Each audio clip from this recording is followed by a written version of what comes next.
Let's talk about the tools to improve your fitness. The first tool is to mesh your zone 2 cardio with your daily activities.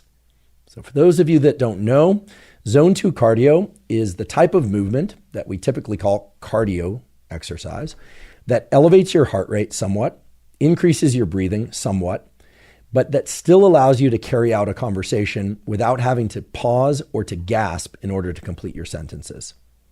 Okay, so that's a general rule of thumb for zone 2 cardio. Now, for those of you that use a fitness tracker, you can monitor whether or not you are in zone 2 cardio very precisely.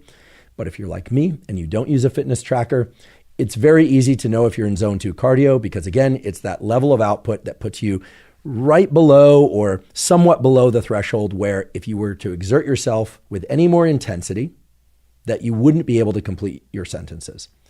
Now, this could, of course, be evaluated by jogging with someone or walking with someone or hiking with someone and carrying out a conversation.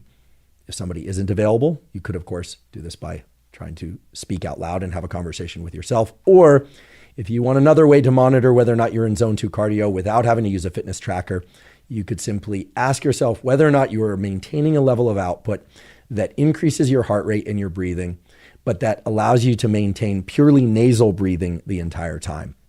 Any of those approaches will tell you more or less whether or not you're in zone 2 cardio. Now, the scientific data tell us that we should all be getting anywhere from 150 minutes to 200 minutes per week minimum of zone 2 cardio for sake of cardiovascular health, cerebrovascular health, and a number of other aspects of health that are important essentially to everybody for health span and lifespan.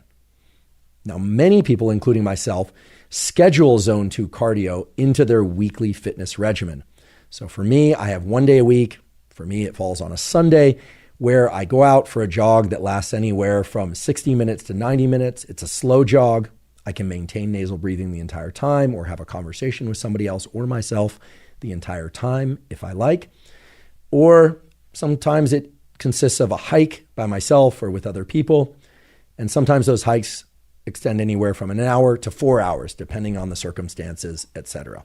I will mention that whenever possible, I try and do that once a week zone 2 cardio session out of doors because I like being in nature and I like getting sunlight and I like getting fresh air.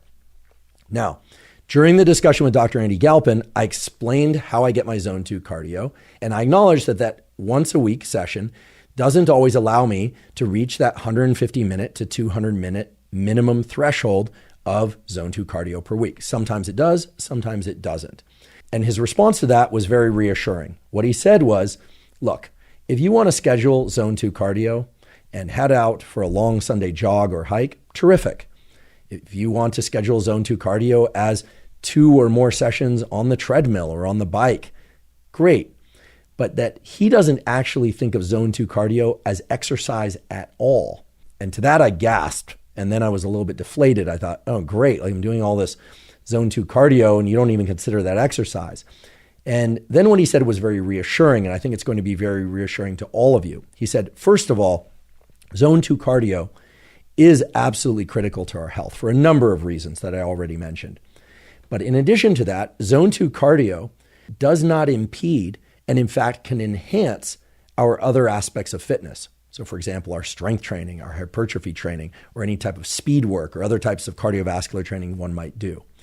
And that the best way to get zone 2 cardio is, okay, if you want to schedule it as a session, but that to simply increase the amount of walking, and in particular walking at a rapid pace that one does, and to increase the total amount of movement that one's getting throughout the week. So taking groceries in and out of the grocery store, running around with the kids, taking a walk with a coworker while having a work discussion, taking your calls for work while pacing in the office or going outside.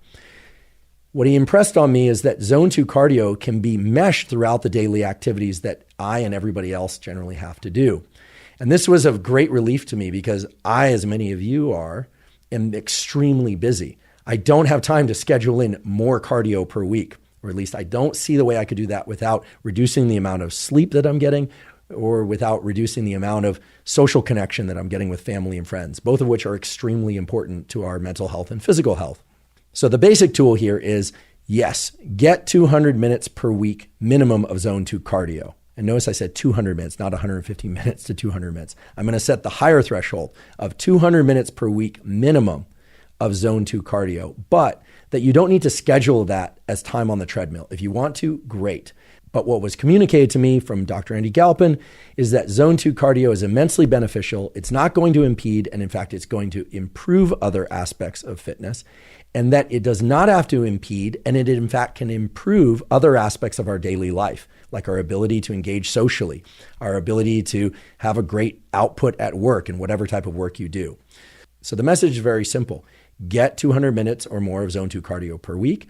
And the message is also a very reassuring one, which is that zone 2 cardio can be spread throughout your daily activities, and that if you're doing enough of it, you probably don't even have to count the total amount of zone 2 cardio that you're getting. If you simply make the effort to move around a lot more during your daily activities and to mesh that zone 2 cardio with your daily activities, you're going to hit that threshold of 200 minutes per week minimum. Now, that's a great message for me because I'm already doing the 3 resistance training workouts per week. I'm doing what now I can just call the 2 other cardiovascular training workouts per week, because now I don't even count that long Sunday jog or Sunday hike as exercise. I just consider that movement out of doors on the weekend.